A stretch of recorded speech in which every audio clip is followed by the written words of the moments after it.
And now from Whispers from Eternity, this is number 175. Dance in me thy dance of infinity.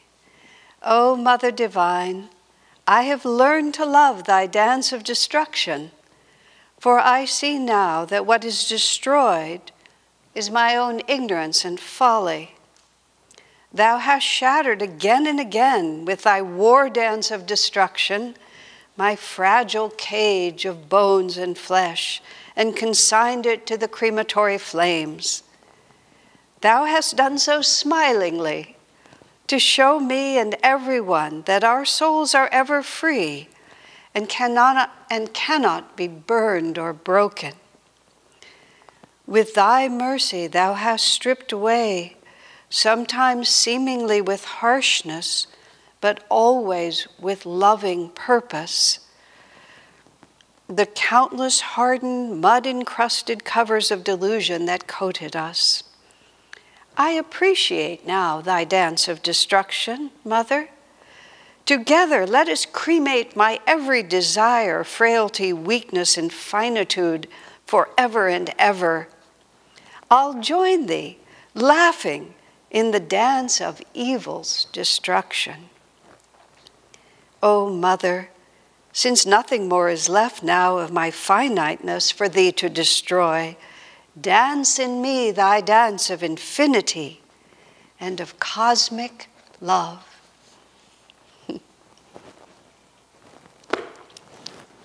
Our reading, which is 2 weeks in a row, Be ye therefore perfect, even as our Father in heaven is perfect, has been expanded with Jesus giving us some idea of what that might entail.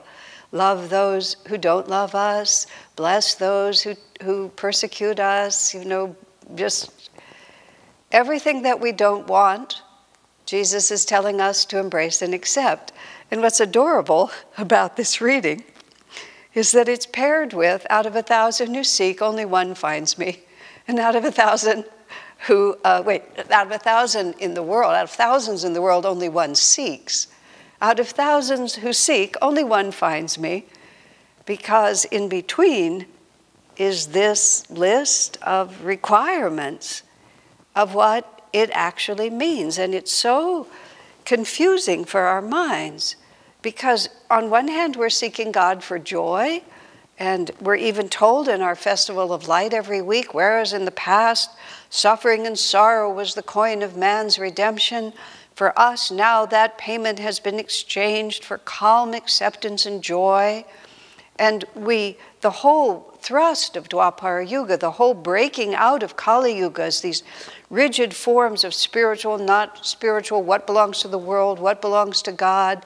We're integrating everything in this flow of energy and consciousness, and yet Jesus just drives this truck right through the sort of comfortable world where it's all going to work out for us in some nice way.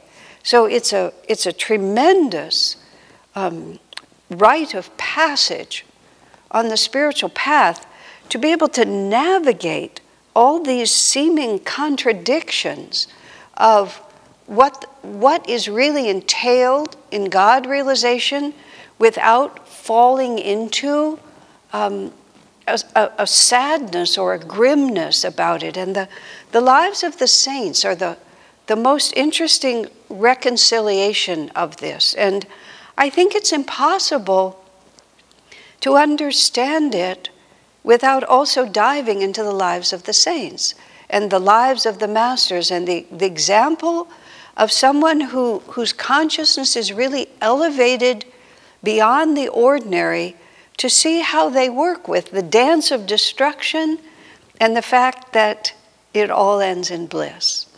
I don't have answers for these questions at all. At the time that this is recorded, we're all in this sheltering in place, and March and April of 2020, I've been doing these 9 a.m. broadcasts. And one of the ones that I offered, I called it Fulfillment, Heartbreak, Surrender. And the actual fourth word on that which I didn't feel I'd earned the right to put into the title, is bliss. Because that is what we're going through. We have this desire for fulfillment. We want things to be a certain way. Even when we get what we want, sooner or later it either fails to give us the fullness of what our hearts are longing for, or some force beyond our control takes it away from us. Master poetically speaks of it as Divine Mother dancing her dance of destruction, and how we dance with Mother and we learn to see that what she's doing for us is really for our good. In this particular reading, Swami uses the word healing. He just introduces that word in the text without giving it any context. It comes right after, "Be ye therefore perfect." So what I was thinking about, what is he healing? He's healing our imperfections. If you have a crack, then you have to repair it. So what we're working with when Jesus tells us, "Be ye therefore perfect," he's telling us what we are. And we don't understand what we are. We feel that we are imperfect and therefore are constantly seeking outside ourselves for something that will give us the sense of completeness that we know is our birthright. You see, this is the strange game that is played. It is not really God imposing on us. It is not really Divine Mother imposing on us. We articulate it that way because it's so hard to understand. We just look for poetic or symbolic ways of trying to describe something. But it is our own nature to seek complete fulfillment. And it is our own nature, it's the way that we were made, that we will never find the full satisfaction that we know belongs to us until we have eliminated all of these temporary way stations and rest ourselves completely in eternity. But the process of that is so complicated from our perspective and so fraught with contradictions. Swami writes in there, that which comes to us unasked for, we should see as God's will. I was thinking how many things in our lives come to us unasked for. Sometimes it's glorious, some unexpected inheritance or recognition or whatever it might be. But most of the time, when Swami's speaking of that, he's talking about the losses, the disappointments, the betrayal, in the context of the rest of what Jesus says here, that persecute you, that speak against you, that betray you, comes to us unasked for. But the paradox of that, or the contradiction we have to understand, is merely because it's God's will, it does not mean that we accept it passively.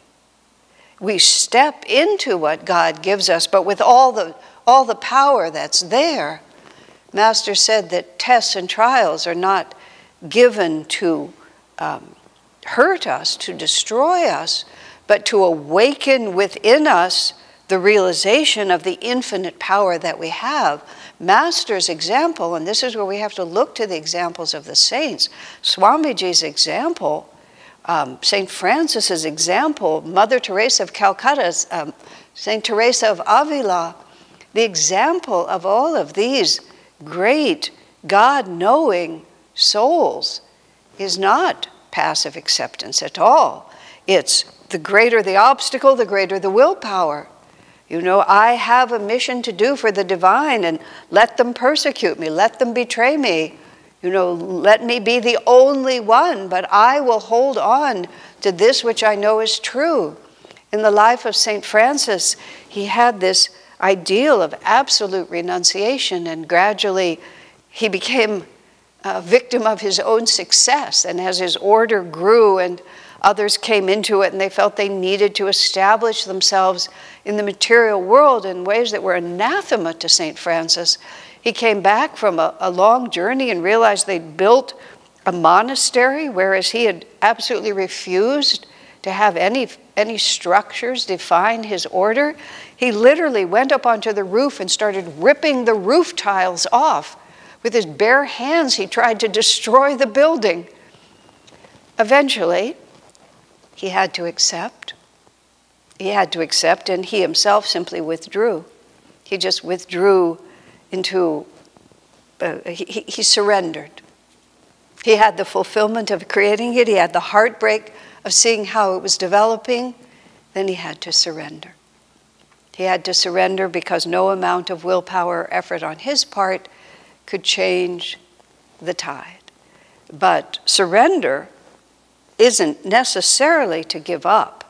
It may be just to change your tactics. The way Swami talked about it is you have to accept reality, and then you have to decide what your response to it will be. But Swami Kriyananda persevered against every obstacle, foreclosure, legal challenges, disappointments in people who wouldn't come with him, and just one foot after the other until what we see as Ananda, which is an extraordinary creation in just the life of that one man. He accepted as God's will what came unasked for, but then he responded according to the guidance and the power of God that was in him. But the perfection, though, that God was asking of him was to cooperate with divine will, not to rebel against it, not to think, oh, why me? Swami Kriyananda remarked that his particular horoscope is very powerful, but it has all these, I don't know what the words are, Grand Cross, I think is the word that I've heard him use. But what he talks about is that there's just constant, his horoscope just declares that whatever he manages to do, it's always going to be in the course of struggle. And he said, one astrologer remarked to a friend of Swamiji's, I don't know how he lives with that horoscope, is how he put it. And Swami's response was very interesting. He said, what problems? What challenges? This is what God has given me. It comes unasked for, it's God's will. A tremendous amount of energy in our lives is lost in rebellion. Just in rebellion. I want it to be different. I've often quoted to you the story of the little boy who lived for a time with his parents in the ashram we had in San Francisco, which was a 5-story house with this huge curving staircase. It was a big mansion up in Pacific Heights there in San Francisco. Had a big curving staircase through the middle of the house and all this hard wood, so every sound echoed. And this little boy was very bored. He woke up very early, like 2 or 3 in the morning. He had a lot of willpower. He was very bored. He was just tired of night. So he climbed out of his bed. He stood at the top of the staircase and shouted, I want it to be morning. Just like that. Effectively waking up almost the entire house, because he was finished. He was finished with sleeping. And he wanted the whole world to come along with him. Well, I often think in our lives, I want it to be different. I want it to be different. Rather than what God sends me, I will meet with the power that He gives me. I will reason, I will act, but God, guide me in the right way that you would have me respond. And then Swami continues in this reading. He talks about sometimes healing requires a very firm stroke. Richard Alpert, Baba Ramdas he was called, had a stroke, a physical stroke. And he began to call it, and it took away, he was very articulate, extremely articulate, and took away his speech. And it took away the speed and the effectiveness of his speech. Just basically reached into him and took out his primary self-definition. And there he was. And he began to call it. He said, my guru stroked me. That's what he said. I didn't have a stroke, I was stroked. Beautiful way to put it. Swami uses the same words. Sometimes it's a strong gesture that God puts across us because He's trying to heal us of our imperfections, because we have to be perfect. And any self-definition, any limiting condition, any conditioned reality, on our happiness, sooner or later has to be surrendered. It's not easy. Out of 1,000, only one even wants to know God. And out of all those who put their feet on the path, as Divine Mother keeps dancing her dance with us. Now, we call it a dance of destruction, because from our side, that's what it looks like. But in the whispers that I was reading, time and again, Mother just takes away the bones and flesh and throws it on the crematory fire, just so we'll realize that that's not who we are. The soul is eternal. And all the ways in which we define ourselves by limitation, Mother just says, no, no. You know, children hold their little dollies all the time, and they have their whole realities with their little dolls, and while they're children, they're allowed to do that. But if a grown-up person is walking around clutching a doll, it's a little peculiar at that point, isn't it? Because we are expected to grow through our literally fantasy world and enter into the world that God is giving us. So we live with a lot of fantasies. We live with a lot of fantasies, starting with who I am. We live with fantasies of where my happiness really comes from. We live with fantasies about how strong or how weak I am. We live with fantasies about the deal that we've made with God. You know, I've been amazed myself how many times over these many decades that I've been on the spiritual path, Divine Mother dances through with her dance of destruction, and then she just takes the cover of one more layer of something I didn't even know was in there. I mean, our self-definitions, our expectations are so deep in us, we don't even know that's what they are until suddenly, unasked for, God sends us the opportunity to discover ourselves on an ever deeper level. And this is the adventure. And sometimes, and this is again what Swami writes, even the effort to heal us, is how he puts it, is a sign of God's love for us. Now, how often are we able in the moment to rise to that?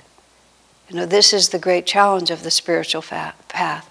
Eventually, why not now? How quickly can we adjust? How rapidly can we just turn from what we thought was going to happen to what's going to happen now?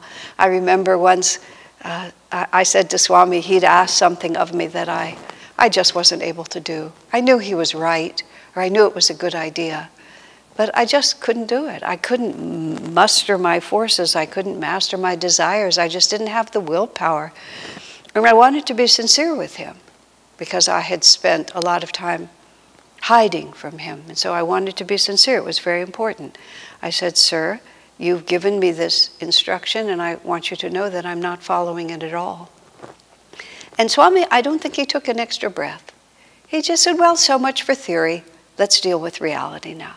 And then he just moved it, suggested this, which was a path that I could follow, and we just went along together. A friend of mine had a very difficult, what she thought was a very difficult decision to make, which was really an either-or. It was just an either-or choice. It wasn't one of those where you could do both. She was either going to go this way or she was going to go that way. No matter how much she meditated and prayed, it just kept going in a circle, and she absolutely couldn't find the answer. So she wrote to Swami, what should I do? Swami wrote back, he said, either path is fine with God. You know, to her it was like the choice was so important. He said, God is pleased that you're trying to live according to his will. That's really interesting, isn't it? At the end of this reading, Swamiji says, you know, the only purpose of life is to find God. And that's very difficult to cling to when we are subjected. And in this case, we're talking about those who hate us or persecute us or betray us. But it also is just true when we're disappointed. We have to constantly remind ourselves, why am I here? What is my life about? Am I really here to have this home? Am I really here to have this relationship? Am I really here to make wise investments and be financially secure? Am I really here to build this great work for God? Why am I here? I'm here to fulfill what Jesus said, to love my enemies, to bless those who persecute me, to forgive those who betray. I am here to be perfect, as my Father in heaven is perfect. What is his perfection? Unconditional love. Perfect harmony. Not without effort, because God is the dance of destruction too.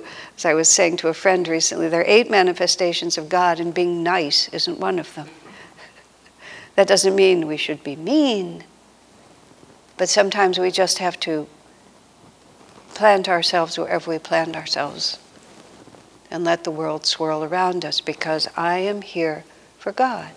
I am here to find God. I am here to be perfect in my surrender, in attunement to his presence within, and that which comes unasked for, we have to see as the will of God.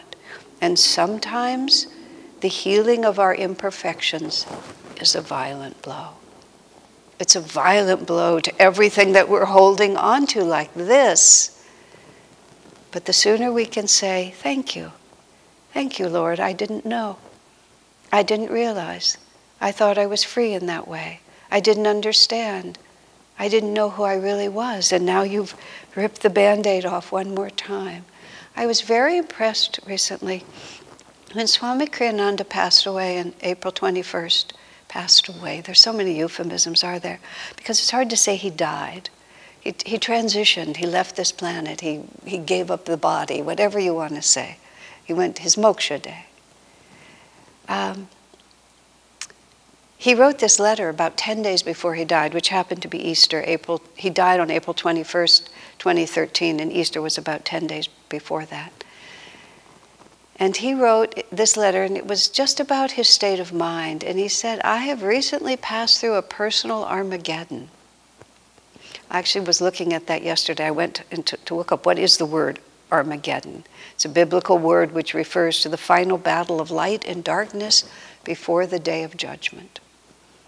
And I'm not quite sure what Swami meant by that, although I read the following paragraphs, and he talked about basically a complete disinclination for everything about this world, everything. He said, I've always been very enthusiastic. He said, I have no enthusiasm for anything. I have no interest in anything. He said, pleasurable, even my memories, he said, don't interest me. Even my memories of positive experiences don't interest me anymore. Just such an extreme state of vairagya. And in that same context, he said, it's hard for me to contemplate living in this body another 5 years, as some people have predicted, astrological and so on, other things said he might have to stay in that body. He said, with this attitude toward this world. And he didn't stay. He stayed less than 2 weeks after that. But what really I was contemplating, right up to the last, we constantly have to be accepting. It never stops. We just think, oh, I'll accept this and then it'll get easier. I know when my friend turned 50, and for reasons unfamiliar to me, she was very upset about becoming 50. To me, it's like, you're either dead or you're 50. I mean, why not? What difference does it make? But to her, it mattered. But she was more upset when she turned 51 because some part of her thought it would stop. And that's what I was really thinking about. Some part of us thinks it's going to stop. And we have this idea, and that's why out of 1,000 who seek, only one finds God. Because we think, now I'm on the path, and it's going to follow my trajectory. And when Divine Mother reaches over us and strokes us, and offers us a healing stroke, which is to peel off another layer of our limitation and let the bird fly free, we just hold on to those little bars. It's a life's long journey. But what else are we going to do? This is what we come to when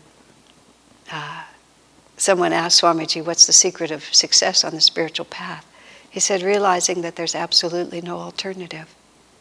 And when we stop using energy to think that there's an alternative, tremendous amount of energy is freed for the real quest. That's all Divine Mother wants of us. She just wants us to see behind everything her loving hand, literally stroking us. What joy in that. God bless you.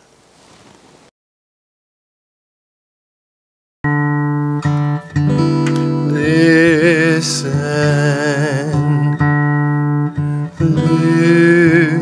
listen, whispering within your soul, hints of laughter, hints of joy, sweet songs of sadness, of quenchless yearning for the light, for my love, your true home.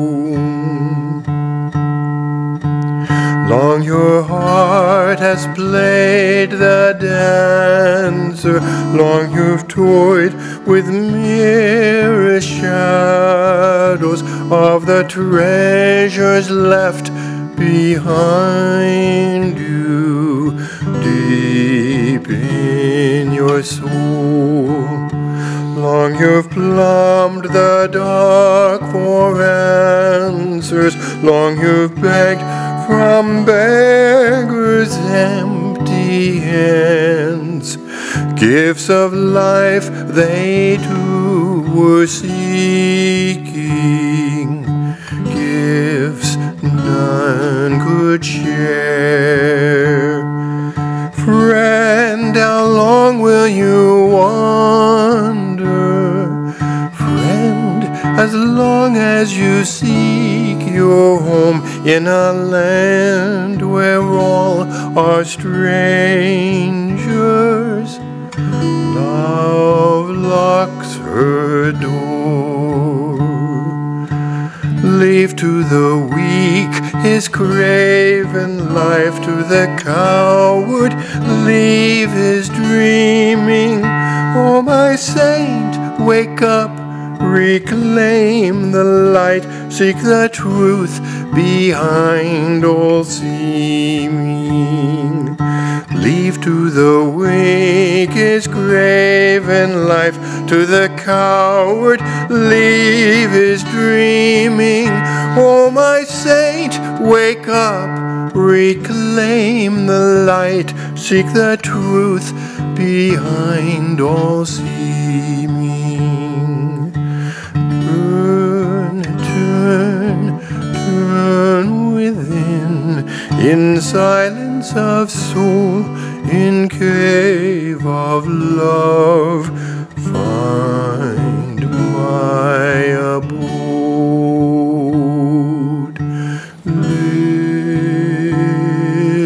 Listen,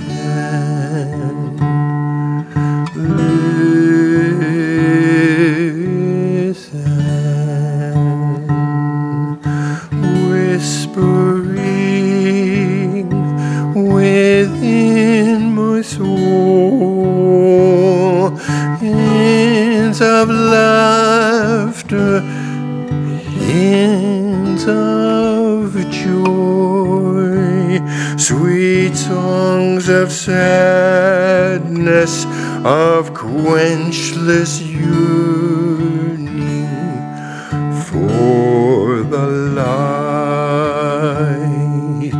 for